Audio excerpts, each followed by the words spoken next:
1226년 어느 밤 베트남 황궁에서는 피비린내가 진동했습니다. 권신 전투도의 반란으로 216년간 이어져 온 리 왕조가 하루아침에 무너져 내렸어요. 황족들은 하나둘 목숨을 잃어갔고 살아남은 자들도 언제 칼날이 목을 스칠지 모르는 공포 속에서 떨고 있었죠. 그때 한 왕자가 있었습니다. 영종의 일곱째 아들 리롱텅. 그는 급히 몇 안 되는 측근들과 가족을 데리고 궁을 빠져나왔어요. 목숨을 건 도주였습니다. 망망대해로 향하는 작은 배 한 척만이 그들의 유일한 희망이었죠. 배는 거친 파도를 헤치며 북쪽을 향했습니다. 하지만 바다는 무정했어요. 며칠을 표류한 끝에 그들이 도착한 곳은 계획했던 송나라가 아니었습니다. 낯선 땅, 고려의 서해안이었어요. 절망적인 상황에서 만난 기적 같은 땅, 그곳에서 리롱텅은 이용상이라는 새로운 이름으로 다시 태어났습니다. 저는 몇 년 전 우연히 족보 연구를 하다가 이 놀라운 이름을 발견했어요.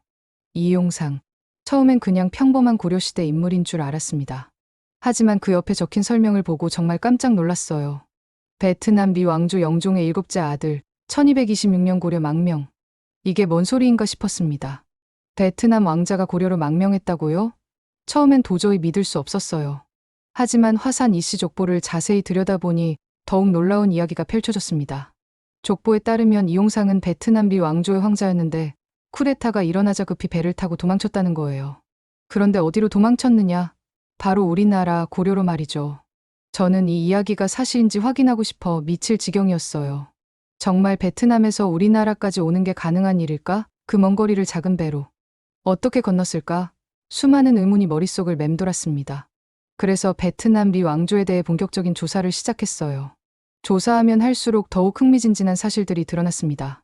리 왕조는 1009년부터 1225년까지 216년간 베트남을 다스린 왕조였어요. 중국의 1000년 지배를 끝내고 베트남 최초로 안정적인 독립 왕조를 세웠죠. 리 왕조의 창건자 리공호는 정말 대단한 인물이었습니다. 그는 탕롱, 즉 지금의 하노이를 수도로 정하면서 용이 하늘로 날아오른다는 의미를 담았어요.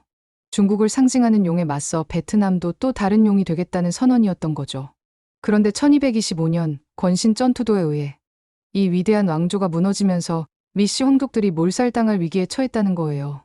새로운 왕조가 들어서면 전 왕조의 혈족을 제거하는 건 동아시아의 오래된 관습이었거든요. 족보 기록을 보니 바로 그때 이용상 왕자가 일족을 이끌고 바다로 도망쳤다고 되어 있었어요. 원래는 중국 송나라로 가려고 했는데 배가 표류하다가 우리나라 서해안에 도착했다는 겁니다. 당시 고려는 고종시대였는데 몽골 침입으로 나라가 혼란스러웠던 때였어요. 그런데도 고종은 이 외국 왕자를 받아들였다는 거죠. 정말 놀라운 일이라고 생각했습니다. 저는 이 이야기를 처음 접했을 때 반신반의했어요. 하지만 화산 이씨 족보에 기록된 베트남 리 왕조의 계보가 베트남 사서의 기록과 일치한다는 사실을 알고 나서는 생각이 달라졌습니다. 설령 모든 것이 확실하지 않더라도 이런 놀라운 전설이 족보에 대대로 전해져 온다는 것 자체가 의미 있다고 생각했어요. 특히 흥미로웠던 건 이 이야기가 한국에서만 전해지는 게 아니라는 점이었습니다. 베트남에서도 비슷한 전설이 내려오고 있었거든요. 물론 내용은 조금 달랐지만 양쪽 모두에서 이런 이야기가 전해진다는 것은 뭔가 역사적 근거가 있을 가능성을 시사하는 거였어요. 고려 고종 13년 1226년 어느 날 황해도 옹진 해안가에 낯선 배 한 척이 표착했습니다. 배에서 내린 사람들의 모습은 처참했어요.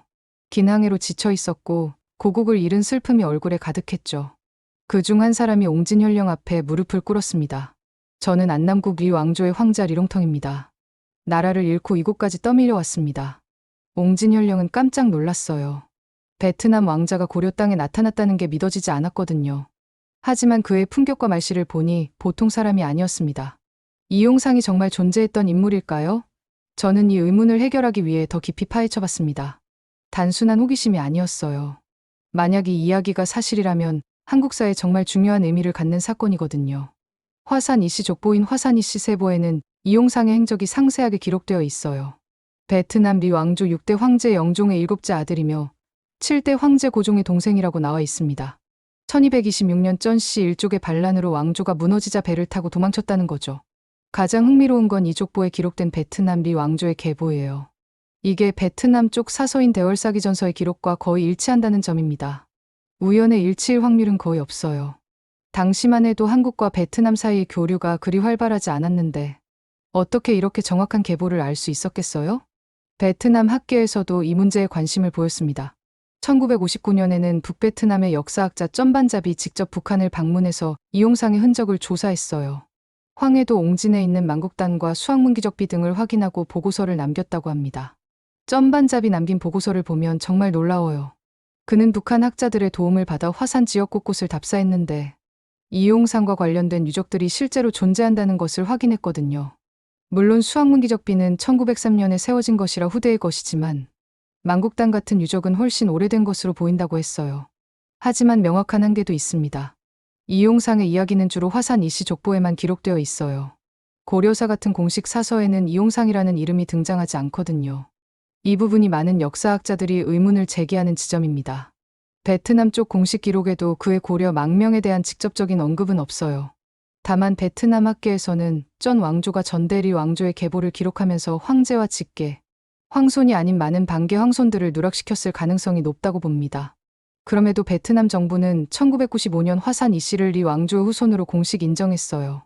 당시 화산 이씨 종친회가 베트남을 방문했을 때 도무어이 당서기장을 비롯한 최고의 인사들이 모두 나와서 환영했다고 합니다. 이런 극진한 환대가 단순한 외교적 제스처였을까요? 저는 이 모든 정황을 종합해 볼 때 이용상이라는 인물이 실존했을 가능성이 높다고 봅니다. 물론 족보 기록이기 때문에 100% 확실하다고 할 수는 없어요. 하지만 베트남과 한국 양쪽의 기록이 서로 부합하는 부분들이 너무 많습니다. 특히 흥미로운 건 이용상 외에도 정선 이씨의 시조 이양훈도 베트남 리 왕조 출신이라는 점이에요. 베트남 정부는 정선 이씨도 리 왕조의 후손으로 인정하고 있거든요. 한 명도 아니고 2명의 베트남 왕자가 고려로 망명했다는 기록이 있다는 거죠. 이양훈의 경우는 이용상보다 훨씬 이른 시기인 12세기에 고려로 왔다고 되어 있어요. 리 왕조 인종의 셋째 아들로 왕위 쟁탈전에서 밀려 북송으로 망명했다가 금나라의 침입으로 북송이 쇠약해지자 고려로 다시 망명했다는 겁니다. 두 사례 모두 베트남 정부에서 공식 인정했다는 건 단순한 우연이 아닐 거예요. 뭔가 역사적 근거가 있기 때문이겠죠. 1225년 12월 베트남 탕롱 황궁. 마지막 황제 해종이 쩐투도의 칼날에 목숨을 잃었습니다. 그의 어린 딸 소왕이 허수아비 황제로 즉위했지만 실권은 완전히 쩐씨 손에 넘어갔어요. 리씨 황족들은 하나둘 사라져갔습니다. 어떤 이는 독살당했고 어떤 이는 행방불명됐죠. 살아남은 황족들은 공포에 떨며 숨어 지냈어요. 그때 해종의 숙부 리롱텅이 결단을 내렸습니다. 더 이상 기다릴 수 없다. 지금 떠나지 않으면 우리 모두 죽는다. 깊은 밤, 그는 가족과 측근 몇 명만 데리고 황궁을 빠져나왔어요. 목표는 중국 송나라였지만 운명은 그들을 전혀 다른 곳으로 이끌었습니다. 그렇다면 이용상은 왜 하필 고려로 왔을까요? 이 질문에 답하려면 당시 베트남의 상황을 정확히 알아야 합니다. 저는 이 부분을 조사하면서 정말 소름이 돋았어요. 1225년 베트남에서는 엄청난 정치적 격변이 일어났습니다. 리 왕조를 216년간 이어온 황실이 하루아침에 무너진 거예요. 권신 쩐투도가 쿠데타를 일으켜 마지막 황제 해종을 폐위시키고 자살로 내몰았어요. 쩐투도의 수법은 정말 치밀했습니다. 먼저 해종의 외척이 되어 실권을 장악했어요. 그 다음 각지에서 일어난 반란을 평정하면서 군사력을 키웠죠. 1224년에는 해종을 폐위시키고 그의 딸 소왕을 황제로 옹립했습니다. 겨우 8살짜리 여자아이를 허수아비로 세운 거예요. 하지만 이것도 임시방편이었어요. 1225년에는 자신의 조카 쩡까인과 소왕을 결혼시키고 결국 쩡까인에게 선양하는 형식으로 왕조를 완전히 찬탈했습니다. 이로써 216년간 이어진 리 왕조가 막을 내렸어요. 문제는 그 다음이었습니다. 쩐투도는 리씨 황족들을 철저히 제거하기 시작했어요. 새 왕조의 정통성을 확보하려면 전 왕조의 혈통을 남겨둘 수 없었거든요. 이건 동아시아 왕조 교체의 잔혹한 관습이었습니다. 족보 기록에 따르면 바로 이때 이용상이 급히 배를 구해 일족을 이끌고 도망쳤다고 되어 있어요. 원래 목적지는 중국 송나라였습니다. 송나라는 당시 리 왕조와 외교 관계를 맺고 있었거든요. 그래서 정치적 망명을 받아들일 가능성이 높았죠. 하지만 바다는 무정했어요. 이용상 일행을 태운 배는 계절풍에 휩쓸려 표류했습니다. 며칠을 헤매다가 도착한 곳이 바로 고려의 서해안이었어요. 정확히는 황해도 옹진군 화산면 앞바다였죠. 저는 이 부분에서 정말 운명적인 느낌을 받았어요. 만약 이용상이 계획대로 송나라에 도착했다면 중국 역사 속으로 사라졌을 텐데 우연히 고려에 오게 되면서 우리 역사의 한 부분이 된 거잖아요. 당시 고려도 쉽지 않은 상황이었습니다. 몽골 침입이 본격화된 시기였거든요. 1231년부터 7차례에 걸친 몽골 침입이 시작되기 직전이었어요. 나라 전체가 긴장 상태였죠. 그런데도 고종은 이 정치적 망명객을 받아들였어요. 족보에 따르면 고종이 이용상의 처지를 가련히 여겨 화상군이라는 자기까지 내려주었다고 합니다. 정말 놀라운 결정이었어요. 왜 고종이 그런 결정을 내렸을까요? 저는 몇 가지 이유가 있었다고 생각합니다.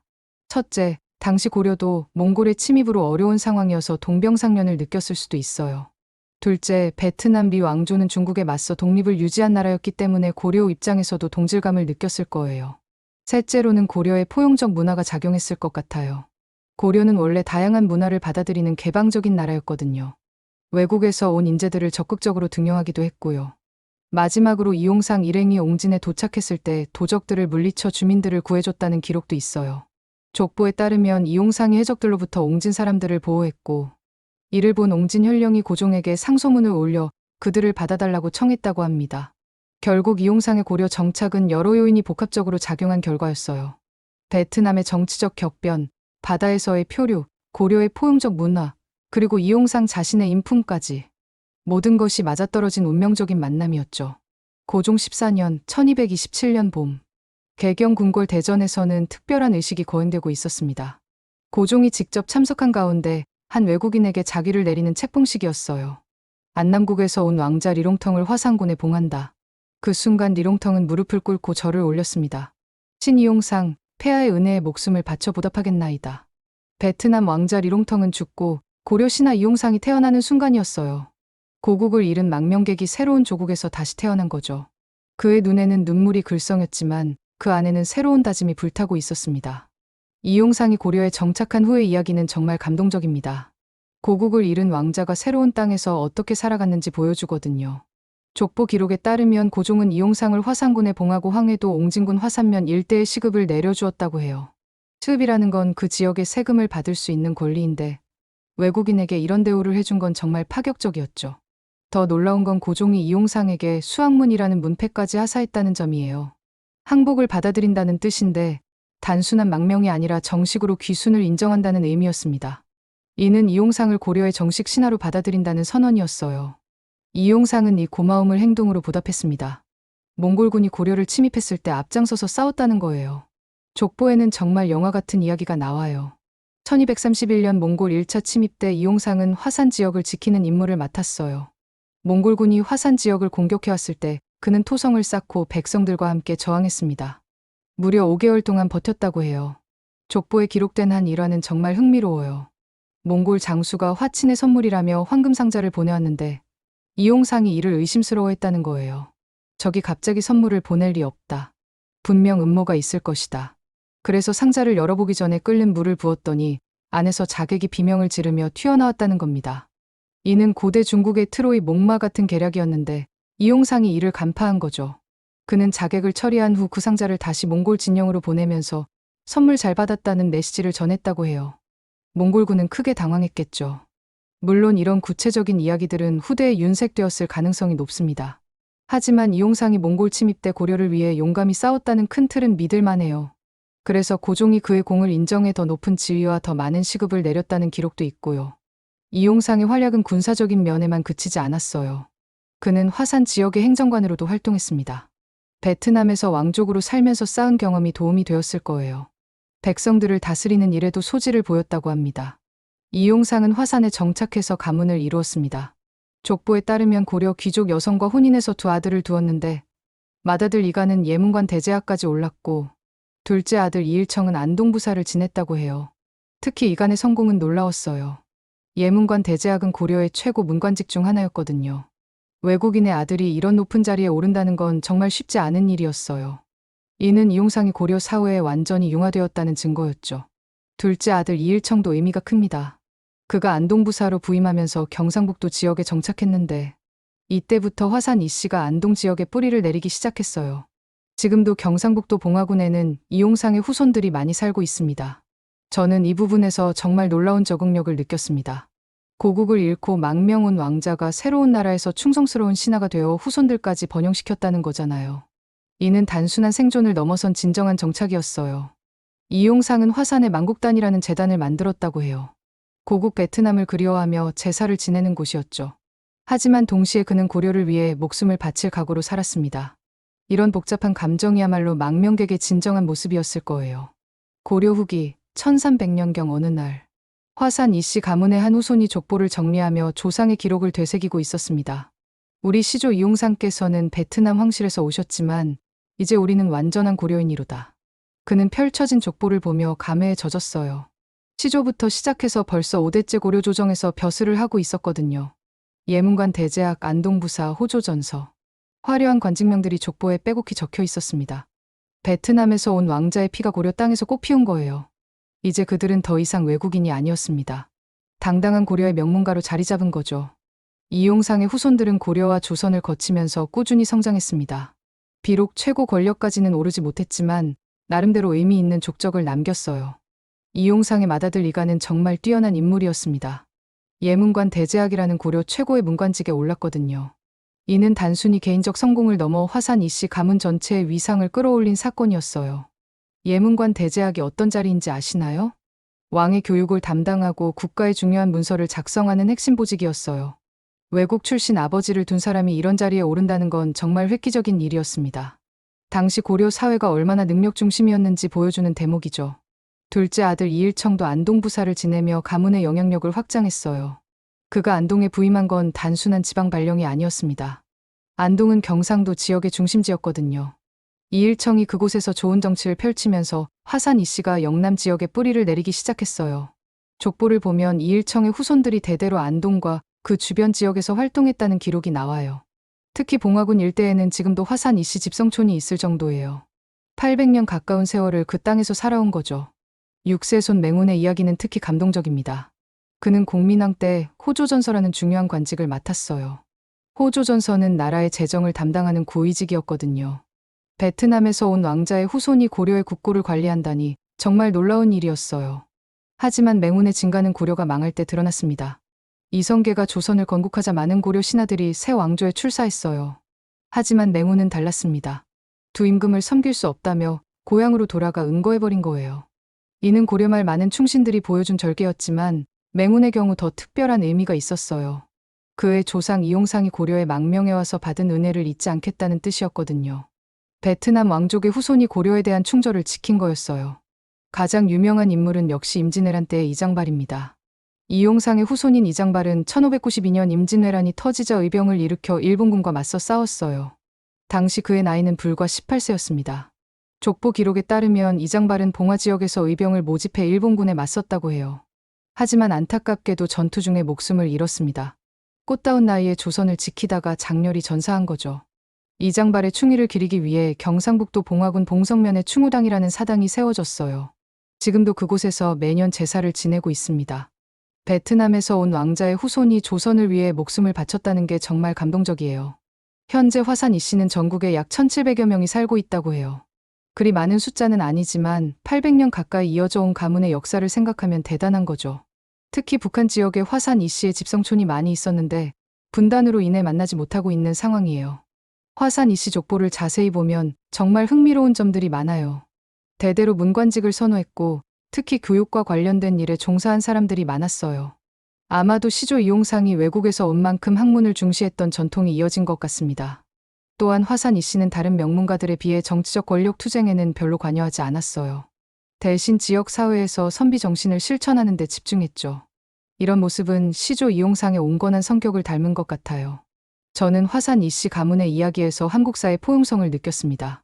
외국에서 온 왕자가 우리나라에서 뿌리를 내리고 그 후손들이 대대로 우리나라를 위해 헌신했다는 것 말이에요. 이는 단순한 규활을 넘어선 진정한 용화의 사례였어요. 1995년 3월 베트남 하노이 공항. 화산 이씨 종친회 대표단이 780년 만에 조상의 고향 땅을 밟았습니다. 공항에 나온 베트남 관리들의 환영 인파를 보고 그들은 깜짝 놀랐어요. 이게 뭔 일인가? 하지만 더 놀라운 건 그 다음이었습니다. 도무어의 당서기장을 비롯한 베트남 최고의 인사들이 모두 나와서 황손의 귀향이라며 성대하게 맞이한 거예요. 한국에서 온 평범한 시민들이 갑자기 국빈급 대우를 받게 된 거죠. 그 순간 화산 이씨 후손들은 자신들의 뿌리가 얼마나 깊고 소중한지 깨달았습니다. 화산 이씨의 이야기는 단순히 한 가문의 역사가 아닙니다. 한국과 베트남 사이의 역사적 연결고리를 보여주는 상징적인 사례예요. 베트남에서도 이 이야기에 대해 관심이 정말 높아요. 왜 그럴까요? 리 왕조가 베트남 역사에서 차지하는 의미 때문입니다. 리 왕조는 중국의 1000년 지배를 끝내고 베트남 최초의 안정적인 독립국을 세운 왕조거든요. 베트남 사람들에게는 국가적 자긍심의 상징이에요. 특히 리 왕조의 창건자 리공어는 베트남에서 세종대왕 같은 존재로 여겨집니다. 하노이 시내 한복판에 그의 동상이 서 있을 정도예요.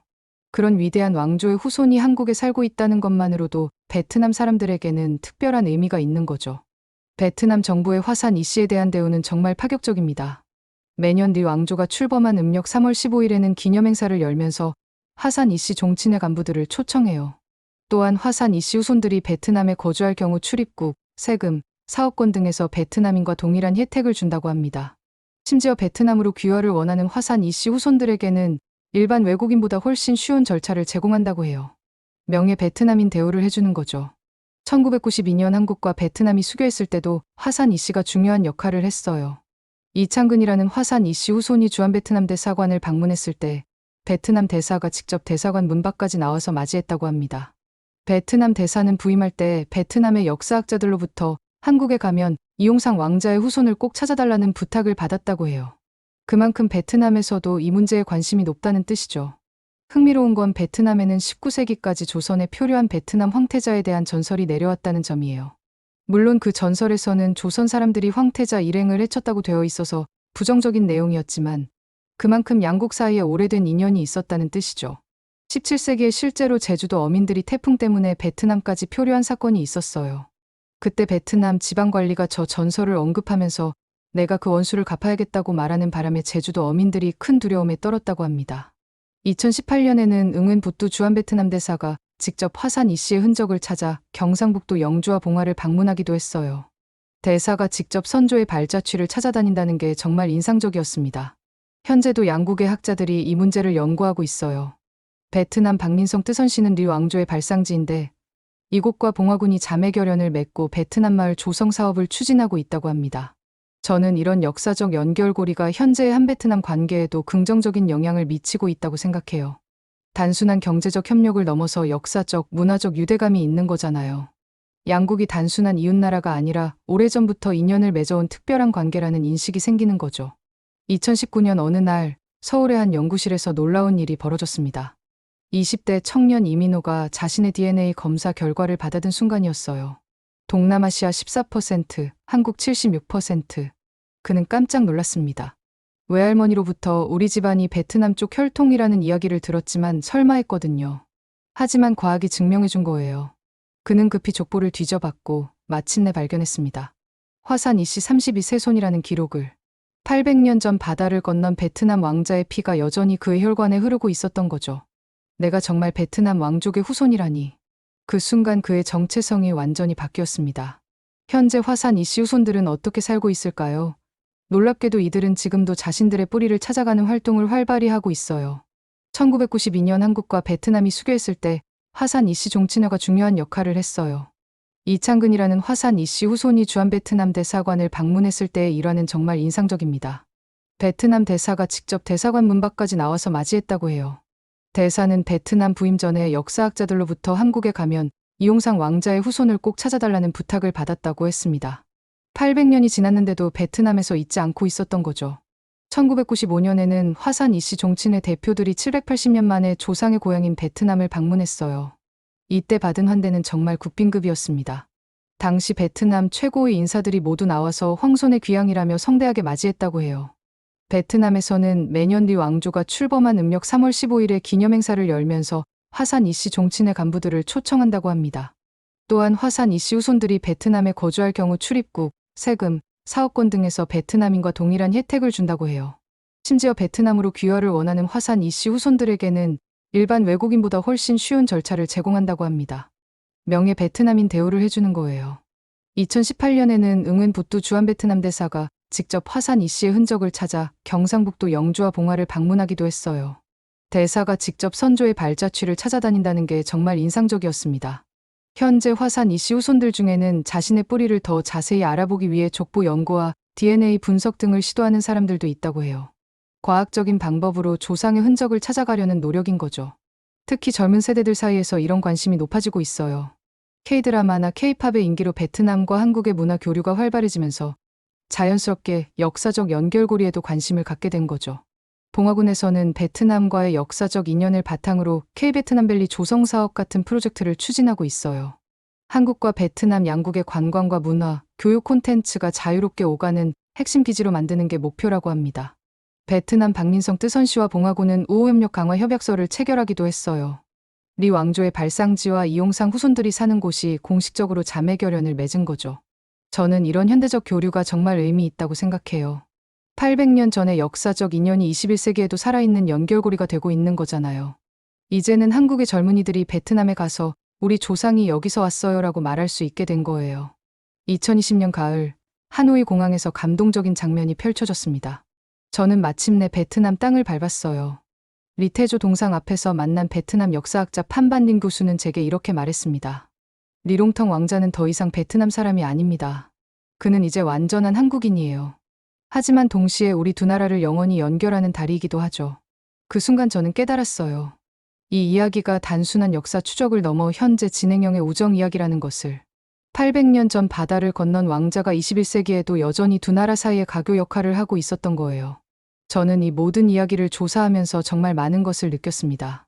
화산 이씨 이용상의 이야기가 설령 모든 부분이 역사적 사실이 아닐지라도 이런 전설이 800년 가까이 이어져 왔다는 것 자체가 의미 있다고 생각해요. 2019년에 저는 직접 베트남을 방문해서 리 왕조의 유적지를 둘러봤습니다. 하노이에 있는 리 태조의 동상 앞에 선이 정말 감회가 새로웠어요. 이 위대한 왕조의 후손이 우리나라에서 새로운 삶을 시작했다는 생각이 들면서 말이에요. 베트남 현지에서 만난 역사학자들도 화산 이씨의 이야기에 대해 잘 알고 있었어요. 하노이 대학 판반린 교수는 비록 모든 것이 확실하지는 않지만 한국과 베트남 사이의 역사적 연결고리를 보여주는 소중한 이야기라고 평가했습니다. 특히 인상적이었던 건 베트남 젊은이들의 반응이었어요. 한류의 영향으로 한국에 관심이 많은 그들은 한국의 베트남 왕족 후손이 살고 있다는 이야기를 들으면 무척 신기해했어요. 그럼 우리가 한국 드라마를 보는 것도 운명인가요? 라고 농담을 던지기도 했죠. 저는 이 이야기를 통해 한국사의 포용성과 개방성을 새롭게 느꼈어요. 우리나라가 단순히 고립된 반도가 아니라 동아시아의 중요한 연결고리 역할을 했다는 것 말이에요. 베트남에서 온 왕자가 고려에서 뿌리를 내리고 그 후손들이 우리나라를 위해 헌신했다는 이야기. 그리고 현재도 양국 사이의 우호 관계에 기여하고 있다는 현실.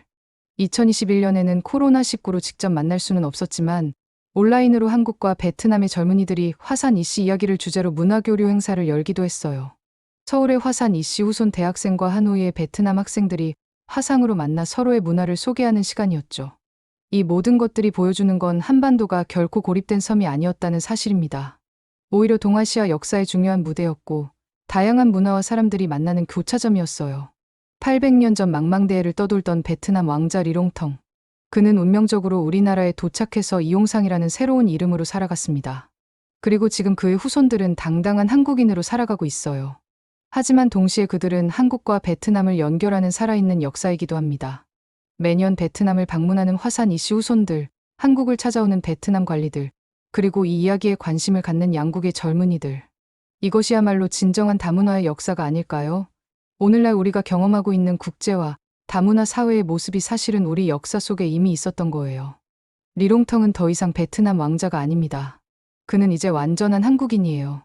하지만 동시에 한국과 베트남을 연결하는 소중한 다리 역할도 하고 있습니다. 이것이 바로 역사가 우리에게 주는 선물이라고 생각해요.